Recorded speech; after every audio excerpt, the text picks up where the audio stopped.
जय श्री कृष्णा भक्तजनों, आप सभी का हमारे YouTube चैनल में बहुत बहुत स्वागत है। आप सभी को जीवित पुत्रिका व्रत की हार्दिक शुभकामनाएं। आज हम जीवित पुत्रिका या जितिया व्रत की एक बहुत ही सुंदर और पौराणिक कथा का श्रवण करेंगे। ये कथा दो बहनों की है।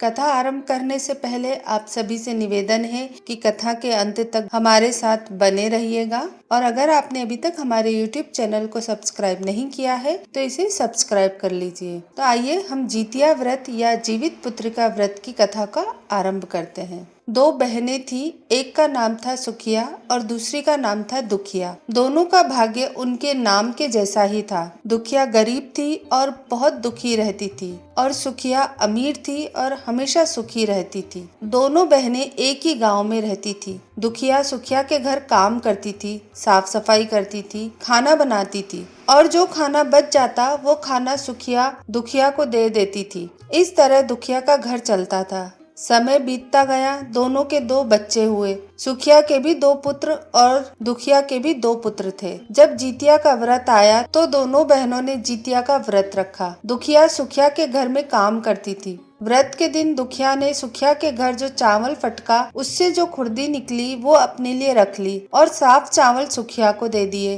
फिर उसने साग चुना और बढ़िया वाला साग सुखिया के लिए रख दिया और जो डंठल थे वो उसने अपने लिए रख लिए। अब दुखिया ने सुखिया के घर खाना बना दिया और अपने घर चावल की खुर्दी और साग बनाने के लिए डंठल लेकर चली गई। उसने खुर्दी का चावल और साग डंठल बनाकर अपने बच्चों को खाना दिया और खुद भी खाया। उसके बाद दुखिया सोने चली गई। आधी रात में एक बूढ़ी औरत उसके घर पर आकर दरवाजा खटखटाने लगी। दुखिया ने पूछा, तुम कौन हो? तब बुढ़िया बोली, बेटा मैं हूँ। दुखिया ने उठकर कहा, अम्मा आपको क्या चाहिए? इतनी रात में आप यहाँ किस लिए आई हो? वो बूढ़ी औरत बोली, बेटा मुझे बहुत भूख लगी है, कुछ खाने को तो दे दो। दुखिया उसे घर के अंदर ले आई और बोली, हम लोग बहुत गरीब हैं, आज तो मैंने खुर्दी का चावल और साग का डंठल ही बनाया है, क्या आप वो खाएंगी? बुढ़िया ने कहा, हाँ हाँ क्यों नहीं खाऊंगी, जरूर खाऊंगी, हमें तो बहुत भूख लगी है, हम तो वही खाएंगे। दुखिया अंदर जाकर खुर्दी का चावल और साग का डंठल लेकर आई और बूढ़ी औरत को खाने को दे दिया। बूढ़ी औरत ने खाना खाने के बाद कहा, मुझे अच्छे से कुछ दिखाई नहीं देता, इतनी रात के अंधेरे में मैं अपने घर को कैसे जाऊंगी? दुखिया ने कहा, कोई बात नहीं, आप यहीं पर सो जाइए, सुबह अपने घर को चले जाना। बूढ़ी औरत दुखिया के घर में सो जाती है। फिर थोड़ी देर बाद उठकर बूढ़ी औरत बोलती है, बिटिया मुझे तो दीर्घ शंका लगी है, कहाँ करूँ? दुखिया कहती है, उधर ही कोने में कर लीजिए। बूढ़ी पूछती है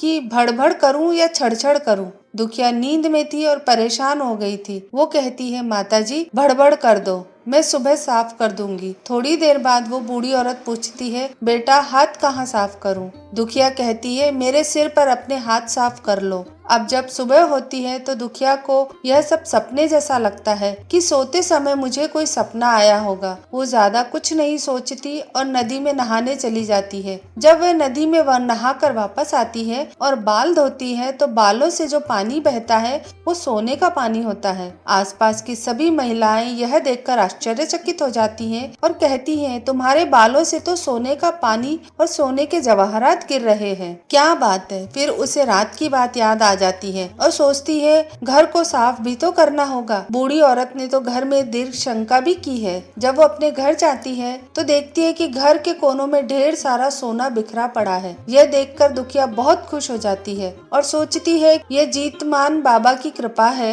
और वो माता का रूप धर कर मेरे घर आए और मुझे इतना आशीर्वाद दिया। अब दुखिया भी अमीर हो जाती है और सुखिया के घर जाकर काम करना बंद कर देती है। दुखिया जब अपना व्रत पूरा करती है तो अपने पुत्र से कहती है, जाओ मौसी के घर से तराजू ले आओ, यह नापने के लिए घर में सोना कितना है। बच्चा खुशी खुशी मौसी के घर जाता है और तराजू मांगता है। सुखिया पूछती है कि तराजू में तुम क्या नापोगे? तो बच्चा बोल देता है, मेरे घर में ढेर सारा सोना है, माँ उसी को नापेगी। सुखिया कहती है, खाने को तो कुछ है नहीं तुम्हारे पास और सोना नापोगे, मुझसे झूठ कहते हो? बच्चा कहता है, नहीं नहीं मैं झूठ नहीं बोल रहा। फिर सुखिया सोचती है, जब तराजू मांगा है तो कुछ ना कुछ तो जरूर नापना होगा, इसलिए वो तराजू के नीचे गोंद लगा देती है, जिससे जो भी नापेगा वो थोड़ा सा इसमें भी चिपक जाएगा, जिससे उसे पता चल जाए कि वो क्या नाप रहे थे। दुखिया जब तराजू पर सोना नापती है तो सोने का टुकड़ा उस गोंद पर चिपक जाता है और फिर बाद में सुखिया उसे उलट पुलट कर देखती है तो तराजू में सोना लगा मिलता है। सुखिया सोचती है उसके घर में जरूर कहीं से सोना आया होगा, इसलिए वह कई दिन से काम पर भी नहीं आ रही। सुखिया उसके घर में जाकर देखती है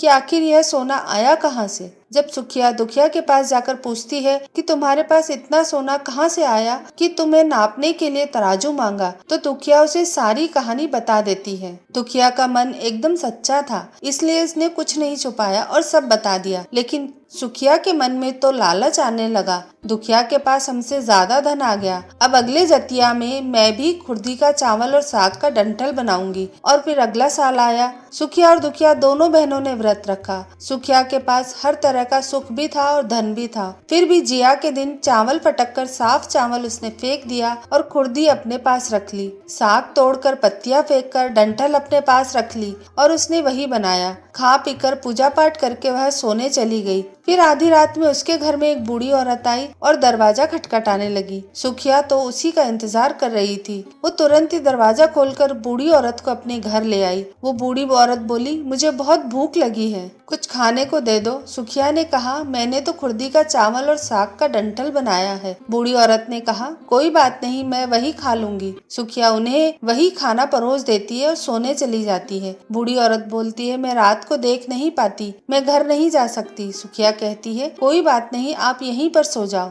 थोड़ी देर बाद बूढ़ी औरत बोलती है, मुझे दीर्घ शंका लगी है, कहाँ करूँ? सुखिया कहती है, वही कोने में कर लो। फिर बूढ़ी औरत पूछती है कि भड़बड़ करूँ या छरछर करूँ? इस समय सुखिया को याद नहीं आता कि दुखिया ने क्या बोला था। सुखिया बोली, माँ छरछर कर दो। फिर बूढ़ी औरत ने कहा, अपने हाथ कहाँ साफ करूं? सुखिया ने कहा, मेरे सिर पर हाथ साफ कर लीजिए। बुढ़िया अपने हाथ सुखिया के सिर पर साफ कर लेती है। जब सुखिया सुबह उठती है तो उसका पूरा घर गंदगी से भरा होता है और उसके बालों में भी बहुत सी गंदगी लगी होती है। यह सब देखकर सुखिया बहुत दुखी हो जाती है और उसे बहुत गुस्सा भी आता है। वो अपनी बहन दुखिया को बुलाती है और उससे गुस्से से कहती है, तुमने मुझसे झूठ कहा, मेरा पूरा घर गंदा करवा दिया। तो दुखिया पूछती है, तुमने क्या कहा था, भड़बड़ या छरछर? तो सुखिया कहती है, मैंने छरछर कहा। दुखिया कहती है, यही तो तुमने गलती कर दी। तुम्हारे पास तो सब कुछ था, किसी चीज की कोई कमी नहीं थी, फिर भी तुमने लालच किया। मेरे पास कुछ नहीं था। जब तुम्हारे घर जीतिया बाबा वेश बदल कर आए, तुम्हारे पास सब कुछ होने के बाद भी तुमने उन्हें अच्छा खाना नहीं खिलाया।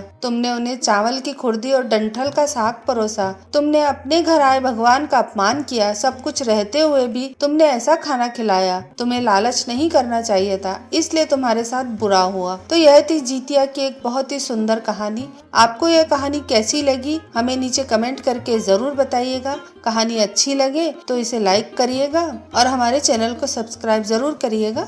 धन्यवाद।